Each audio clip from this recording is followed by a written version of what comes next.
সঙ্গী যদি হয় পরিবারের প্রিয় মানুষগুলো, তাহলে ভ্রমণের ক্লান্তি অনেকটাই কমে আসে।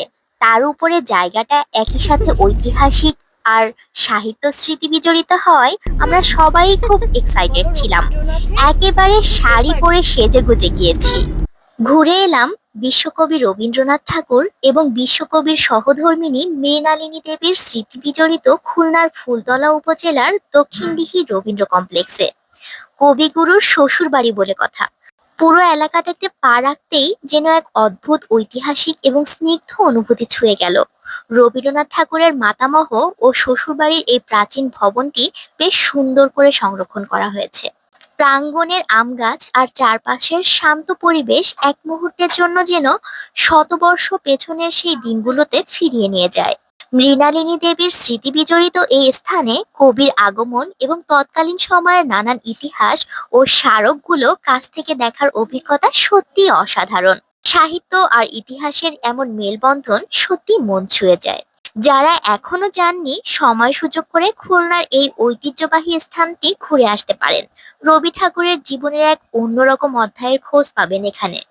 কথিত আছে, বালক বয়সে রবীন্দ্রনাথ তার মাতা সারদা দেবীর সাথে এই দক্ষিণদিঘি গ্রামে প্রথম এসেছিলেন।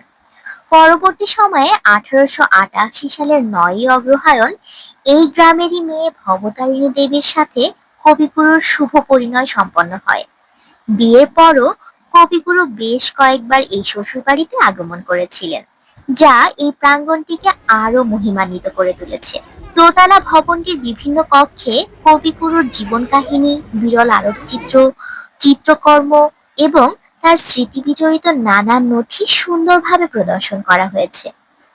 প্রতিটি ছবি ও প্রদর্শনী যেন রবীন্দ্রনাথের ব্যক্তিগত জীবনের এক একটি অজানা গল্পকে সামনে তুলে ধরে।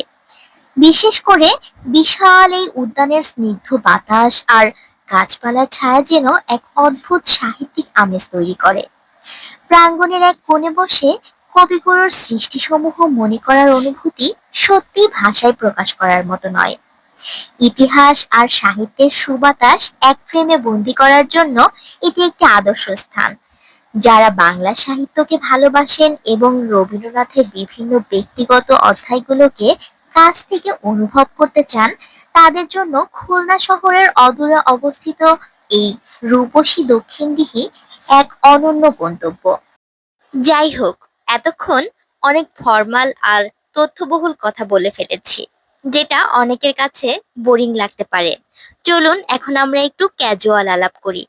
কিছুক্ষণ আগে যে সিঁড়িটা দেখেছি, সিঁড়িটা এত চমৎকার ছিল। আমি খুব ভালো ফটোগ্রাফার নই। যদি কোনো প্রফেশনাল ফটোগ্রাফার থাকতেন, নিশ্চিত ওখান থেকে একটা নান্দনিক ফ্রেম বের করে খুব সুন্দর ভিডিওগ্রাফি এবং ফটোগ্রাফি করে আনতে পারতেন। এই হচ্ছে দোতলার বারান্দাটা, মেইন বারান্দা, যেটা নিচ থেকে দেখা যায়। অনেকে ছবি তোলার জন্য অনেক ভিড় করে আছে। আমি তার মধ্যে দিয়েই, নিচে সবাই দাঁড়িয়েছিল, আমার মনে হলো একটা ভিডিও ক্লিপ সবাইকে দেখানোর জন্য নিয়ে আসি। তাই ভিডিও ক্লিপটা একাই যেয়ে নিয়ে এসে আবার নিচে নেমে যাচ্ছি। এই যে হচ্ছে সেই সিঁড়ি ঘরটা, এটা আসলেই অনেক বেশি নান্দনিক।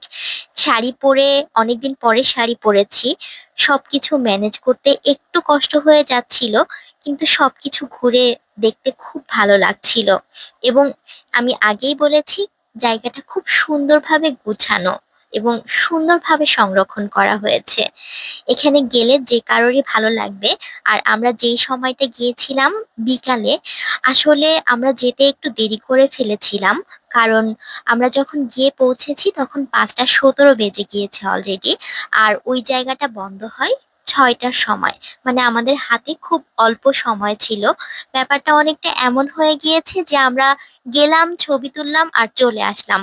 ওখানে যদি আরেকটু হাতে সময় নিয়ে যাওয়া যেত, আরেকটু বসার সময় পেতাম কিংবা আরেকটু সময় কাটাতে পারতাম, তাহলে আরো অনেকটাই ভালো লাগতো। যাই হোক, এরপরে গেলে অবশ্যই হাতে আরেকটু সময় নিয়ে যাব। আর আপনারা যদি যান তাও একটু সময় নিয়ে যাবেন, কারণ খুলনা থেকে ওখানে যেতে মোটামুটি আধা ঘন্টা 1 ঘন্টা সময় লাগে। তো সেই সময়টা পথে চলে যাবে। তারপরে ওখানে যেয়ে আপনি কখন পৌঁছবেন এই সময়টা হিসাব করে একটু বের হবেন। আর যদি বিকাল টাইমে সূর্যটা ভালো থাকে, যদি মেঘ বৃষ্টি না থাকে, তাহলে ছবি তোলার জন্য খুব সুন্দর একটা আলো পাবেন, যেরকমটা আমরা পেয়েছিলাম।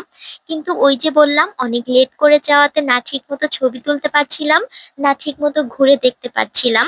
ওখান থেকে ফিরে আসার পর আমরা নিরালার গ্রিন অ্যান্ড কো নামে একটা রেস্টুরেন্টে বসেছিলাম। রেস্টুরেন্টের এনভায়রনমেন্টটা খুবই সুন্দর, তবে সেই তুলনায় খাবারের মানটা অত বেশি ভালো মনে হয়নি। আজকের মতো এ পর্যন্তই। সবাই ভালো থাকবেন, সুস্থ থাকবেন। আল্লাহ হাফেজ।